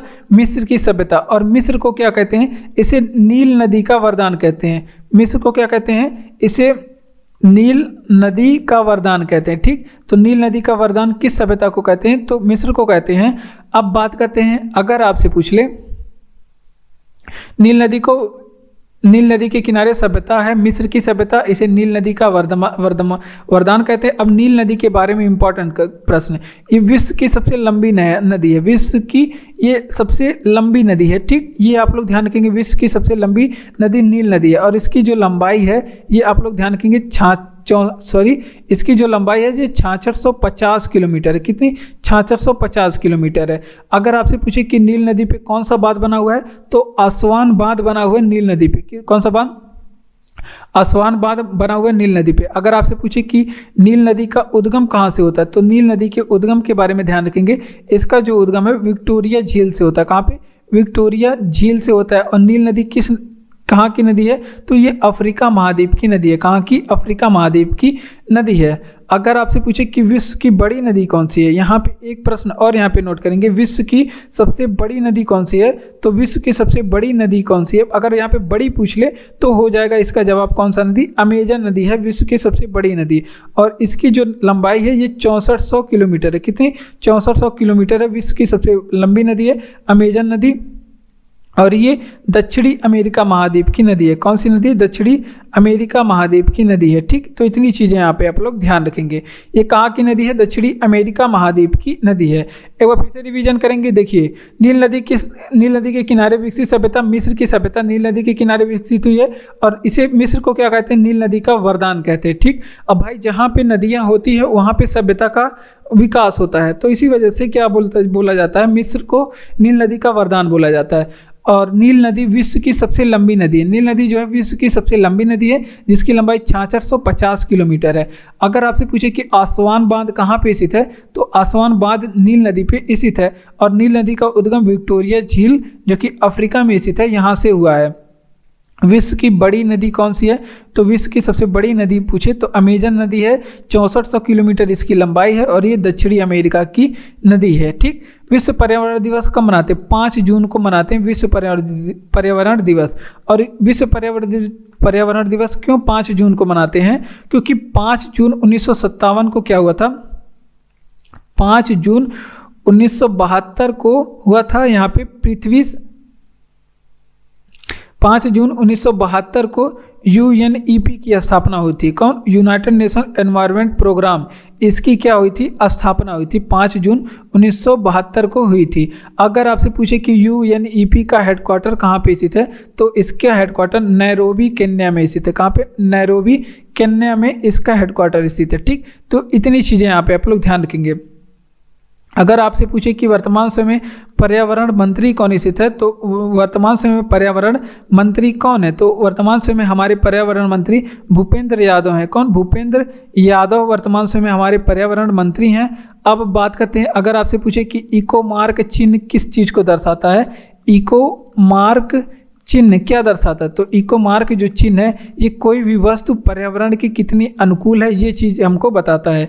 ये बताता है कि कोई भी वस्तु पर्यावरण के कितनी अनुकूल है, तो ये चीज़ें हमको बताता है इको मार्क चिन्ह। ठीक, पर्यावरण की कितने अनुकूल है ये चीज़ें आप हमको बताता है। तो एक बार फिर से रिवीजन करेंगे कि विश्व पर्यावरण दिवस कब मनाते हैं? 5 जून के दिन मनाते हैं। क्यों विश्व पर्यावरण दिवस 5 जून के दिन मनाते हैं? क्योंकि 5 जून 1972 को UNEP की स्थापना हुई थी। किसको? यूनाइटेड नेशन एनवायरनमेंट प्रोग्राम, इसकी स्थापना 5 जून 1972 को, इसका हेडक्वार्टर नैरोबी केन्या में बनाया गया है। पर्यावरण मंत्री वर्तमान समय में भारत में कौन है? तो भूपेंद्र यादव हैं पर्यावरण मंत्री। इको मार्क चिन्ह क्या दर्शाता है कि कोई भी वस्तु पर्यावरण के कितने अनुकूल है, ये चीज़ें इको मार्क चिन्ह हमें बताता है। ठीक, बढ़ते हैं अपने अगले प्रश्न की ओर। तो अगला प्रश्न हमारा कह रहा है कि उत्तर प्रदेश का सबसे ऊंचा बांध क्या है? तो ये यूपी स्पेशल से प्रश्न है और ये प्रश्न आपके उत्तर प्रदेश पुलिस के एग्जाम के लिए बहुत ही ज़्यादा इंपॉर्टेंट है। उत्तर प्रदेश का सबसे ऊंचा बांध कौन सा है? तो उत्तर प्रदेश का सबसे ऊंचा बांध पूछे तो राम गंगा बांध है। कौन सा? राम गंगा बांध है उत्तर प्रदेश का सबसे ऊंचा बांध। और ये किस नदी पे बनाया गया है? तो ये राम गंगा नदी पे बनाया गया है। किस नदी पे? राम गंगा नदी पे बनाया गया बांध है सबसे ऊंचा बांध उत्तर प्रदेश का, राम गंगा नदी पे। और ये कहाँ पे स्थित है? अगर आपसे पूछे ये बांध किस जिले में उत्तर प्रदेश की स्थित है, तो ये बिजनौर जिले में स्थित है। कहाँ पे? बिजनौर जिले में स्थित है। और उत्तर प्रदेश के किस जिले में स्थित है? तो ये बिजनौर जिले में स्थित है और इसे 1978 में बनाया गया था। कब? 1978 में। अब बात करते हैं गोविंद बल्लभ पंत सागर। यहाँ पे उत्तर प्रदेश से इंपॉर्टेंट प्रश्न और बांधों से या फिर नदियों से कौन कौन बन सकता है वो हम लोग पढ़ने वाले हैं, जो आपको उत्तर प्रदेश पुलिस कांस्टेबल के एग्जाम के लिए बहुत ही ज़्यादा इंपॉर्टेंट होगा। तो गोविंद बल्लभ पंत सागर आप लोग जानते होंगे, गोविंद बल्लभ पंत सागर। तो गोविंद बल्लभ पंत कौन थे? तो गोविंद बल्लभ पंत कौन थे? तो ये हमारे पहले मुख्यमंत्री थे। तो गोविंद बल्लभ पंत सागर यहाँ पे स्थित है रिहंद बांध। कौन सा? रिहंद बांध है। और रिहंद बांध आपसे पूछे कि किस नदी पे बनाया गया है, तो रिहंद बांध किस नदी पे बनाया गया है? ये रिहंद नदी पे बनाया गया है। किस नदी पे? रिहंद नदी पे। और ये कब बना था? तो ये 1962 में इसका निर्माण हुआ था। अब हमने अभी बताया कि माता टीला परियोजना के बारे में। माता टीला बांध है तो ये किस नदी पे बना हुआ है? तो माता टीला बांध ये किस राज्य में तो ये बना हुआ था 1958 में। अगर आपसे पूछे कि किस राज्य में स्थित है, तो ये झांसी में स्थित है। कहाँ पे?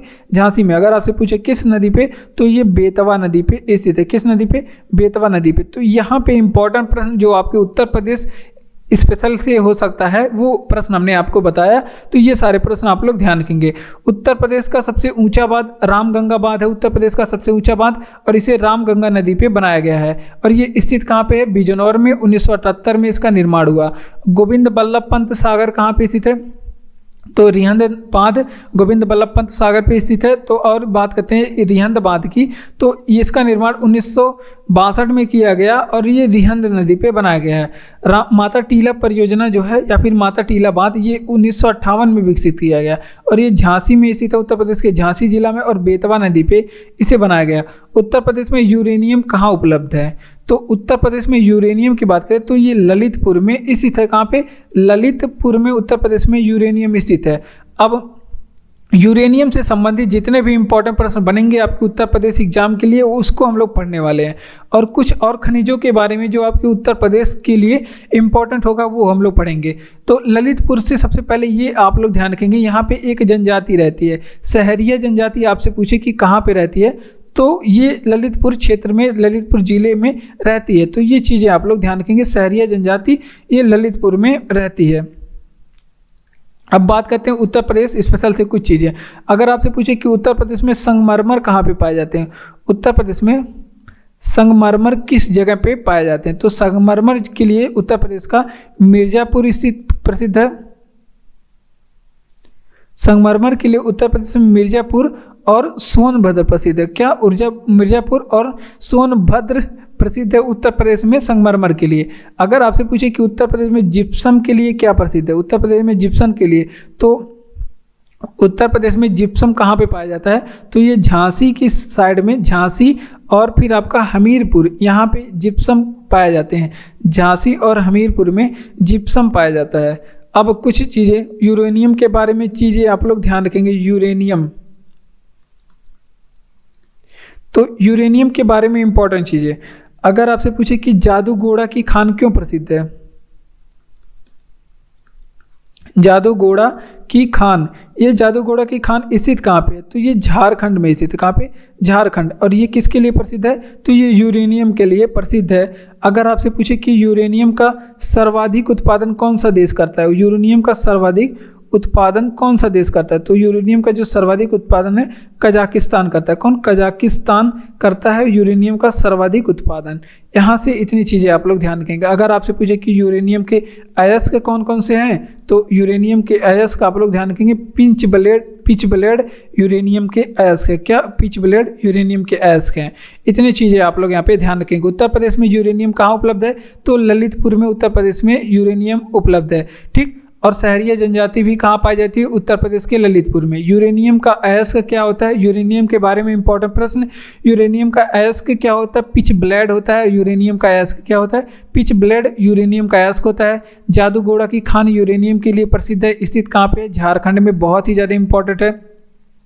यूरेनियम का सर्वाधिक उत्पादन करने वाला राज्य देश कजाकिस्तान है, ये भी बहुत ही ज़्यादा इंपॉर्टेंट है। ठीक, ये भी बहुत ही ज़्यादा इंपॉर्टेंट है। संगमरमर कहाँ पे पाए जाते हैं उत्तर प्रदेश में, तो मिर्जापुर और सोनभद्र में, सोनभद्र जिले में उत्तर प्रदेश में संगमरमर पाए जाते हैं। जिप्सम कहाँ पे पाए जाते हैं, तो उत्तर प्रदेश में झांसी और हमीरपुर जिप्सम के लिए प्रसिद्ध है। ठीक, तो इतनी चीज़ें आप लोग ध्यान रखेंगे।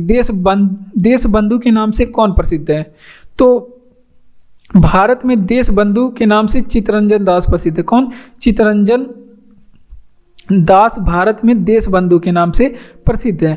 अब बात करते हैं कुछ इंपॉर्टेंट प्रश्न जो चित्तरंजन दास से संबंधित है। चित्तरंजन दास से जो इंपॉर्टेंट प्रश्न आपके जो आधुनिक इतिहास हो सकता है वहाँ से संबंधित प्रश्न जो आपके उत्तर प्रदेश पुलिस एग्जाम के लिए बहुत ही ज़्यादा इंपॉर्टेंट होगा। तो देखिए, चित्तरंजन दास की अगर आपसे पूछे कि स्वराज पार्टी के बारे में, आप लोग बताएंगे स्वराज पार्टी का गठन किसने किया था, तो स्वराज पार्टी के गठन के बारे में तो इसका गठन चित्तरंजन दास ने किया था। कौन, चित्तरंजन दास ने स्वराज पार्टी का गठन किया था। और बाद में इसमें स्वराज पार्टी में बाद में इसमें मोतीलाल नेहरू भी शामिल हुए थे। मोतीलाल नेहरू भी इसमें शामिल हुए थे। तो मोतीलाल नेहरू और चित्तरंजन दास दोनों ने स्वराज पार्टी की स्थापना 1923 में, अगर आपसे पूछे कि स्वराज पार्टी की स्थापना कहाँ पे हुई थी, तो इलाहाबाद में स्वराज पार्टी की स्थापना हुई थी, इलाहाबाद में। और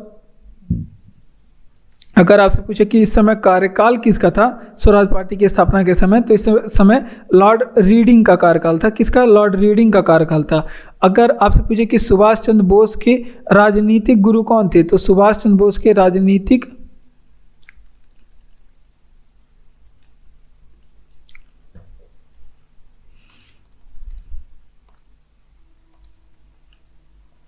अगर आपसे पूछे कि सुभाष चंद्र बोस के राजनीतिक गुरु कौन थे, तो वो भी कौन थे, आपके चित्तरंजन दास, जिन्हें क्या बोलता है, CR दास भी बोले जाता है। CR दास भी इन्हें शॉर्ट फॉर्म में बोला जाता है। तो एक बार फिर से रिवीजन करेंगे कि देश बंधु के नाम से कौन प्रसिद्ध है, तो चित्तरंजन दास देश बंधु के नाम से प्रसिद्ध है। ठीक, अगर आपसे पूछे कि स्वराज पार्टी की गठन किसने किया, तो चित्तरंजन दास और मोतीलाल नेहरू ने स्वराज पार्टी का गठन किया था। और स्वराज पार्टी की स्थापना 1923 में, और कहाँ पे, इलाहाबाद में हुई थी। बहुत ही ज़्यादा इंपॉर्टेंट है आपके एग्जाम के लिए, आपके उत्तर प्रदेश पुलिस एग्जाम के लिए बहुत ही ज़्यादा इंपॉर्टेंट है। इस समय कार्यकाल रीडिंग का था। सुभाष चंद्र बोस के राजनीतिक गुरु कौन थे, चित्तरंजन दास सुभाष चंद्र बोस के राजनीतिक गुरु थे। इतनी चीज़ें आप लोग ध्यान रखेंगे। बढ़ते हैं अपने अगले प्रश्न की ओर। अगला प्रश्न है कि महात्मा गांधी ने किस कांड के कारण असहयोग आंदोलन वापस ले लिया था। तो यहाँ पे चौरी चौरा कांड के कारण आप लोग ध्यान रखेंगे, चौरी चौरा कांड के कारण महात्मा गांधी ने असहयोग आंदोलन वापस ले लिया था।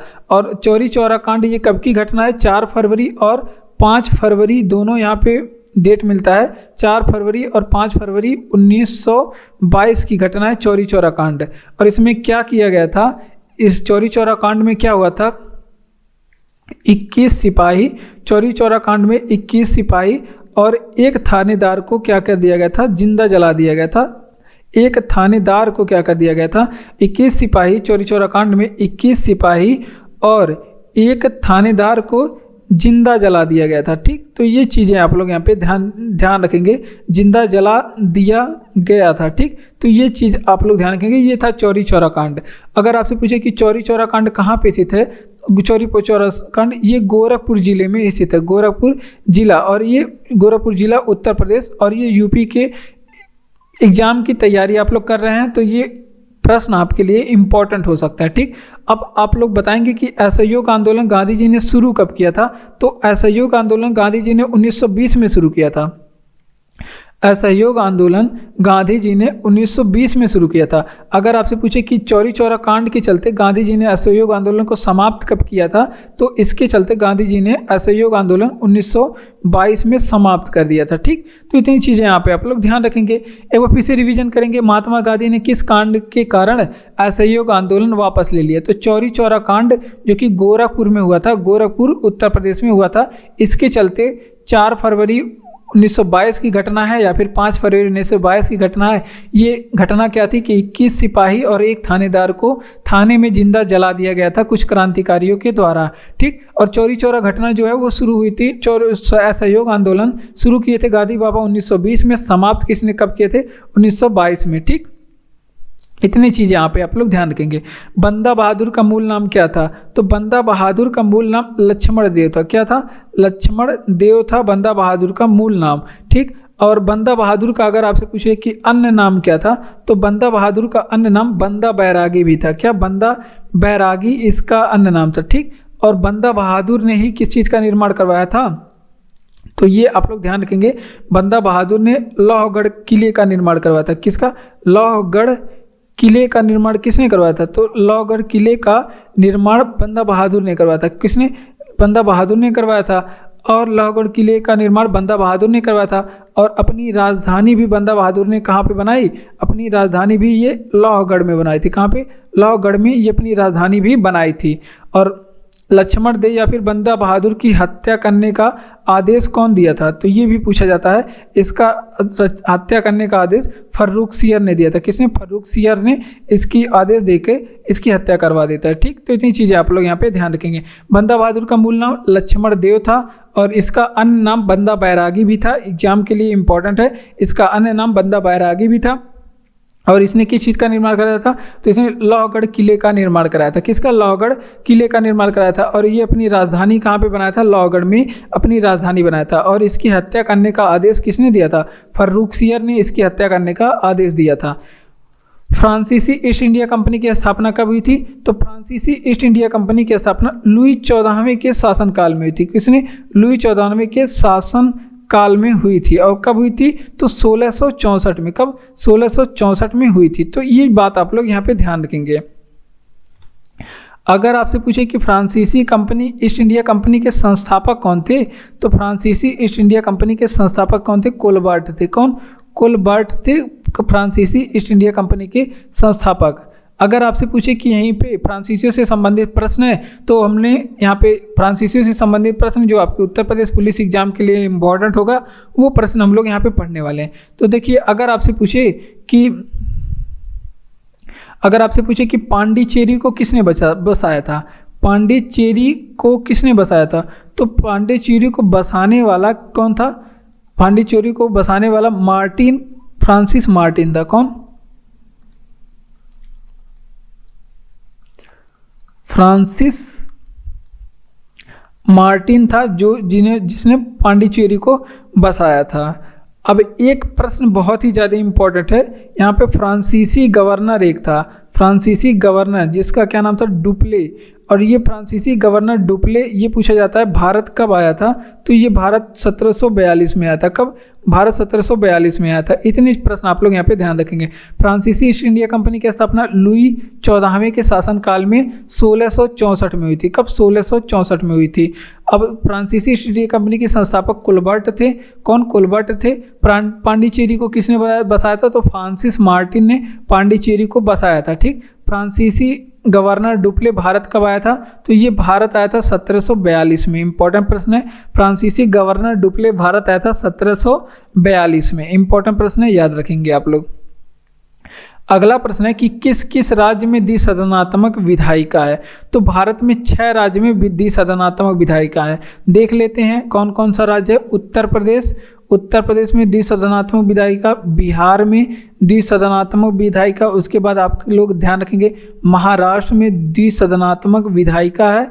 उसके बाद महाराष्ट्र के बाद कर्नाटक में द्विसदनात्मक विधायिका है। उसके बाद आपका आंध्र प्रदेश में द्विसदनात्मक विधायिका है। और फिर एक राज्य आपका तमिलनाडु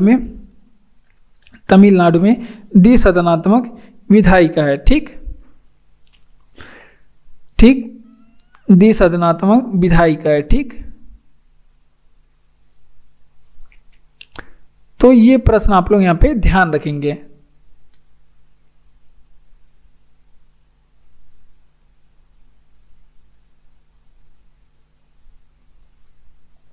तो यहाँ पे तमिलनाडु में शायद द्विसदनात्मक विधायिका नहीं है।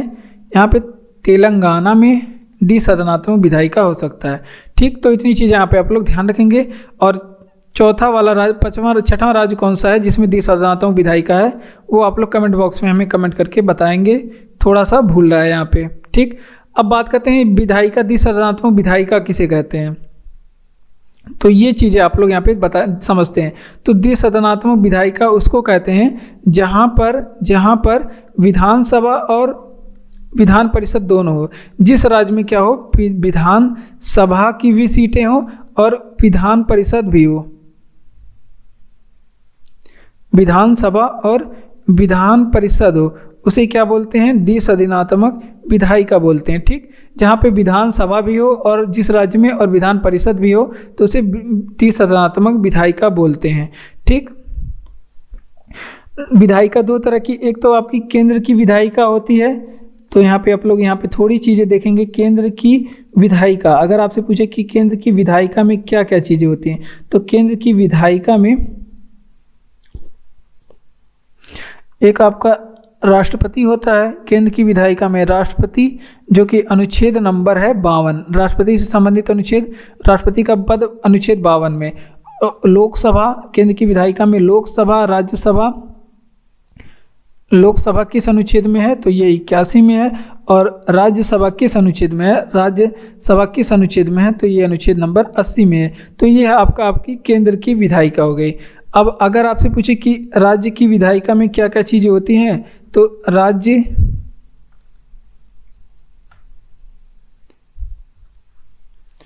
राज्य की विधायिका देखेंगे तो राज्य की विधायिका में कुछ चीज़ें होती हैं। जैसे 3 चीज़ें यहाँ पे भी, राज्यपाल होता है और राज्यपाल का पद किस अनुच्छेद में है? तो अनुच्छेद नंबर 153 में। उसके बाद हमने बताया इसमें विधानसभा भी होता है, विधानसभा होता है तो विधानसभा अनुच्छेद नंबर 170 में। और इसमें विधान परिषद भी होता है, विधान परिषद, इसका भी 3 अंग, विधानसभा, विधान परिषद। और विधान परिषद किस अनुच्छेद में? 171 में। ठीक, तो ये है आपका राज्य का विधायिका। एक बार फिर से रिवीजन करेंगे कि किस किस राज्य में द्विसदनात्मक विधायिका है। 6 राज्यों में द्विसदनात्मक। एक तो आपका उत्तर प्रदेश में है, और एक आपका बिहार में है, महाराष्ट्र में है, कर्नाटक और फिर आंध्र प्रदेश में। और चौथा वाला आप लोग बताएंगे क्योंकि मुझे भूल रहा है यहाँ पे थोड़ा सा। अगला प्रश्न है, केंद्र की विधायिका में क्या क्या चीज़ें? एक तो राष्ट्रपति होता है, अनुच्छेद नंबर 52, लोकसभा होता है अनुच्छेद 81, राज्यसभा होता है अनुच्छेद नंबर 80। और द्विसदनात्मक विधायिका उसको कहते हैं जहां पर विधानसभा की सीटें भी हों और विधान परिषद भी हो, विधानसभा और विधान परिषद दोनों हो, उसे क्या कहते हैं? द्विसदनात्मक विधायिका। और राज्य की विधायिका में क्या क्या 3 चीज़ें होती हैं, राज्यपाल, विधानसभा और विधान परिषद। राज्यपाल अनुच्छेद नंबर 153 में, विधानसभा अनुच्छेद 170 में और विधान परिषद अनुच्छेद 171 में। ब्राह्मी लिपि को सबसे पहले किसने पढ़ा था? तो ब्राह्मी लिपि को सबसे पहले जेम्स प्रिंसेप ने पढ़ा था। किसने? जेम्स प्रिंसेप ने ब्राह्मी लिपि को सबसे पहले पढ़ा था। अगर आपसे पूछे कि अशोक के अभिलेखों को सबसे पहले किसने पढ़ा था? अशोक के अभिलेख को सबसे पहले किसने पढ़ा था?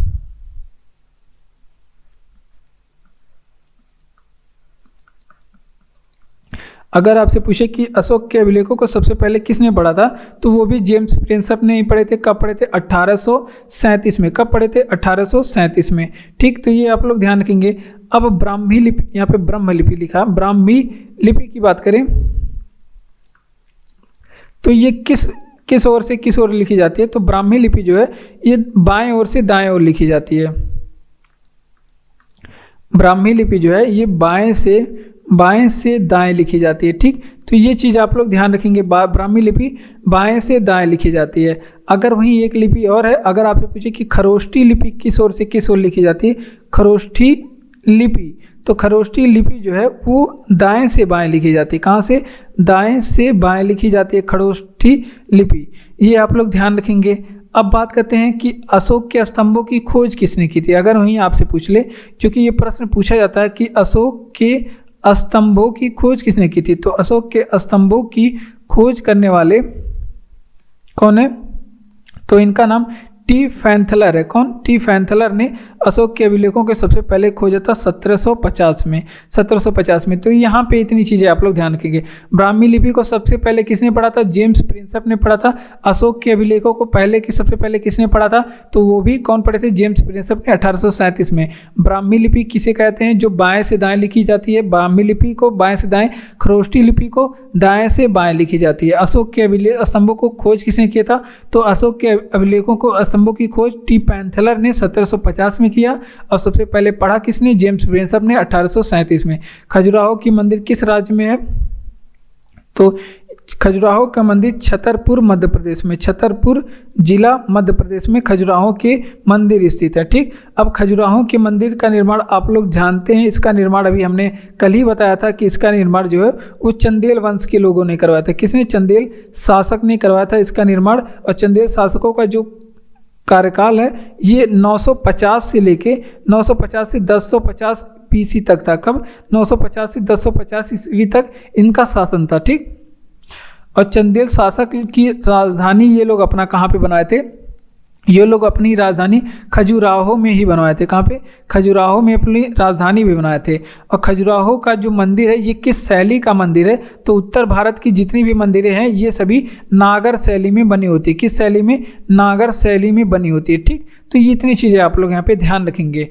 अब खजुराहो मंदिर में कुछ मंदिरें हैं, जैसे यहाँ पे कि कौन कौन सी मंदिर? विश्वनाथ मंदिर, काशी, यहाँ पे विश्वनाथ मंदिर स्थित है। खजुराहो मंदिर के अंदर कई मंदिरें आती हैं, तो इसमें विश्वनाथ मंदिर स्थित है, 64 योगिनी मंदिर स्थित है, विश्वनाथ मंदिर स्थित है और 64 योगिनी मंदिर भी इसमें स्थित है। कौन? 64 योगिनी मंदिर भी स्थित है। उसके बाद इसमें ही खजुराहो मंदिर के अंदर ही चतुर्भुज मंदिर भी स्थित है। चतुर्भुज मंदिर खजुराहो मंदिर के अंदर स्थित है। कांदरिया महादेव मंदिर आपसे पूछ ले तो मध्य प्रदेश में स्थित है। कांदरिया महादेव मंदिर भी मध्य प्रदेश में स्थित है, खजुराहो के अंतर्गत आता है। खजुराहो का मंदिर स्थित है छतरपुर मध्य प्रदेश में स्थित है। और खजुराहो मंदिर का निर्माण चंदेल शासकों ने करवाया था, जिनका शासनकाल 950 से 1050 था। और इसका निर्माण जो है वो खजुराहो में स्थित है और ये लोग अपनी राजधानी भी खजुराहो में बनाए। और खजुराहो का मंदिर जो है वो नागर शैली में बने हुए हैं। यहाँ पे खजुराहो में कई सारे मंदिर हैं, जैसे विश्वनाथ मंदिर है। ऑप्शन में पूछा जाता है कि इसमें कौन सा खजुराहो में मंदिर नहीं है। विश्वनाथ मंदिर, 64 योगिनी मंदिर खजुराहो में स्थित है और फिर आपका चतुर्भुज मंदिर भी खजुराहो में स्थित है। कांदरिया महादेव मंदिर, ये सभी मंदिर खजुराहो में स्थित है। बढ़ते हैं अपने अगले प्रश्न की ओर। तो जय हिंद। आज की वीडियो में बस इतना ही। मुझे उम्मीद है कि आपको ये वीडियो अच्छा लग रहा हो और आपकी उत्तर प्रदेश पुलिस की तैयारी अच्छे से चल रही हो और यहाँ पे उत्तर प्रदेश से संबंधित जितने भी इम्पोर्टेंट जीके जीएस बन सकते हैं इस वीडियो में हमने आपको बताया। और इस तरह से आप अपनी तैयारी को मजबूती से आगे बढ़ा सकते हैं। और आपको वीडियो अच्छा लग रहा हो तो वीडियो को लाइक कर दीजिए, चैनल को सब्सक्राइब करके हमारे साथ जुड़ जाइए और इसी तरह के और भी वीडियो पाने के लिए और पढ़ते रहिए, आप लोग हंसते रहिए, मुस्कुराते रहिए और खुश रहिए। धन्यवाद।